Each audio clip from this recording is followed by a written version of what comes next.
Ілгеріде бір падишах өзіне уәзір таңдамақ болады.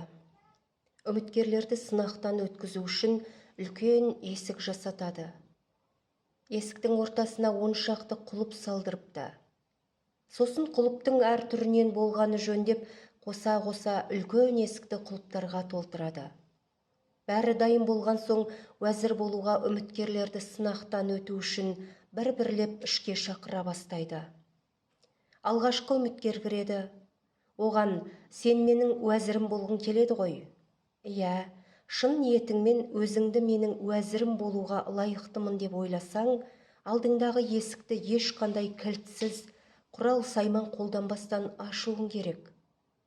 Уәзірлікке үміткер алдындағы есікке бір, ондағы самсаған құлыптарға бір қарап, падишахқа бұрылады.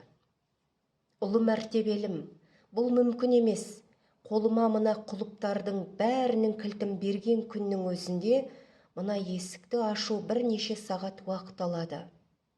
Падишах: «Сен шық, келесі адам кірсін» дейді. Келесі кірген үміткерге де тура алдындағы ұсынысты жеткізеді. Ол да есікті ашу мүмкін еместігін, мұнша құлыпты аша алмайтындығын айтады. Солай үміткерлер кезектесіп кіре береді. Нәтижеге жеткен адам жоқ. Соңғы кірген адамға: «Сен уәзір болғың келеме?» дейді. «Иә, әрине. Онда мына есікті кілттерсіз, құрал-сайман қолданбай аша ғой». Уәзір бұрылып есікке қарайды. Ұзақ үнсіздіктен соң падишахқа бұрылып: «Ұлы мәртебелім, негізі ақылыма салсам, бұл есік анау-мынауға ашылмайды. Бірақ мен ең болмағанда әрекет қылып, күшім жеткенше итеріп көруім керек. Есіктің тұтқасынан ұстап, ақырын ғана itергенде есік айқара ашылады. Өйткені құлыптардың ешқайсысы кілттеліп тұрмаған болатын. Тек итеріп тексеретін адамын күтті».